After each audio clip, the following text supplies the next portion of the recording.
অন্তর্বর্তী সরকার নতুন শিক্ষাবর্ষের শিক্ষাক্রমে বেশ কিছু পরিবর্তন এনেছে। পতিত আওয়ামী লীগ সরকারের আমলের শিক্ষাক্রম বাদ দিয়ে প্রাথমিক ও মাধ্যমিক স্তরে পুরনো ২০১২ সালের শিক্ষাক্রম ফিরিয়ে আনা হয়েছে।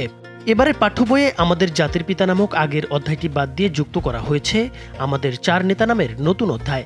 এতে শেরে বাংলা একে ফজলুল হক, মাওলানা ভাসানী, হোসেন শহীদ সোহরাওয়ার্দী এবং বঙ্গবন্ধু শেখ মুজিবুর রহমানের ছবি ও সংক্ষিপ্ত বিবরণ রয়েছে। নতুন শিক্ষাবর্ষে অন্যান্য শ্রেণীর পাঠ্য বইয়েও উল্লেখযোগ্য পরিবর্তন আনা হয়েছে। কিছু গদ্য, প্রবন্ধ, উপন্যাস ও কবিতা বাদ দিয়ে নতুন গল্প, কবিতা সংযুক্ত করা হয়েছে। পাশাপাশি জুলাই গণ অভ্যুত্থানের গ্রাফিতিও যুক্ত করা হয়েছে এবারের পাঠ্য বইয়ে।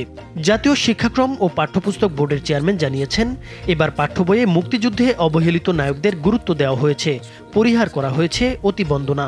পাশাপাশি জুলাই বিপ্লবের বিষয়বস্তুও অন্তর্ভুক্ত করা হয়েছে।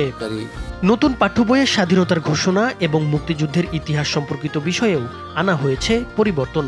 পঞ্চম শ্রেণীর বাংলাদেশ ও বিশ্ব পরিচয় বইয়ের আমাদের মুক্তিযুদ্ধ অধ্যায়ে মাওলানা ভাসানী ও বঙ্গবন্ধু শেখ মুজিবুর রহমানের ছবি প্রথমে রাখা হয়েছে।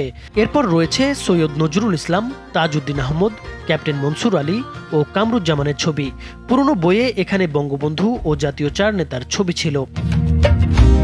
স্বাধীনতার ঘোষণা প্রসঙ্গেও নতুন তথ্য যুক্ত হয়েছে এবারের পাঠ্য বইয়ে। বলা হয়েছে, ২৬ মার্চ মেজর জিয়াউর রহমান কালুরঘাট বেতার কেন্দ্র থেকে স্বাধীনতা ঘোষণা করেন এবং ২৭ মার্চ বঙ্গবন্ধুর পক্ষে আবারও ঘোষণা দেন। পুরনো বইয়ে উল্লেখ ছিল ২৬ মার্চ প্রথম প্রহরে বঙ্গবন্ধু শেখ মুজিবুর রহমান স্বাধীনতা ঘোষণা করেন। চতুর্থ শ্রেণীর বাংলাদেশ ও বিশ্ব পরিচয় বইয়েও স্বাধীনতার ঘোষণার বিষয়টি অন্তর্ভুক্ত করা হয়েছে।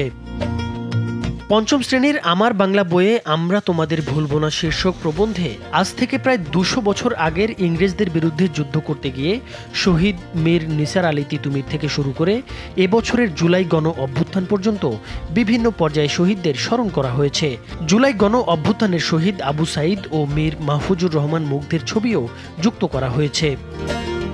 এবারের পাঠ্য বইয়ে জুলাই গণ অভ্যুত্থানের গ্রাফিতি বা দেয়ালে আঁকা ছবি যোগ করা হয়েছে। পাশাপাশি বইয়ের পেছনের প্রচ্ছদ থেকে সাবেক প্রধানমন্ত্রী শেখ হাসিনার ছবি ও উদ্ধৃতি সরিয়ে নেওয়া হয়েছে। তবে আগের মতো চিরন্তন বাণী রাখা হয়েছে। যেমন প্রথম শ্রেণীর বাংলা বইয়ের পেছনে জুলাই অভ্যুত্থানের গ্রাফিতি এবং বড়দের সম্মান করো বাণী একই সঙ্গে রয়েছে। তবে এবার বিপুল সংখ্যক বই ছাপার কাজ শেষ করতে পারেনি বোর্ড। ফলে নতুন বছরের প্রথম দিন নতুন বই পায়নি অনেক শিক্ষার্থী। মোট ৪০ কোটির বেশি বইয়ের মধ্যে গত শনিবার পর্যন্ত মাত্র ৪.৫ কোটি বই উপজেলা পর্যায়ে পাঠানোর জন্য ছাড়পত্র দেওয়া হয়েছিল। বোর্ডের পরিকল্পনা ছিল সব শ্রেণীর শিক্ষার্থীদের হাতে অন্তত ৩টি করে নতুন বই দিয়ে শিক্ষাবর্ষ শুরু করা। তবে অভিযোগ পাওয়া গেছে, প্রথম দিনে অনেক শিক্ষার্থী নির্ধারিত ৩টি বইও পায়নি। এমনকি অনেক শিক্ষার্থী প্রথম দিনে একটিও বই পায়নি। আগস্টের রাজনৈতিক পট পরিবর্তনের পর বোর্ড নতুন করে কাজ শুরু করেছে। নতুন শিক্ষাক্রম স্থগিত করে ২০১২ সালের শিক্ষাক্রম অনুযায়ী ৪৪১টি পাঠ্য বই পরিমার্জন করা হয়েছে। তবে দরপত্র বাতিল, নতুন দরপত্র দেওয়া ও মুদ্রণ চুক্তিতে দেরির কারণে বই ছাপার কাজে দেরি হয়েছে। চুক্তি অনুযায়ী ৪০ দিনের মধ্যে বই ছাপানোর নিয়ম থাকলেও দেরির কারণে নতুন বছরের প্রথম দিনে সব শিক্ষার্থী বই পাচ্ছে না।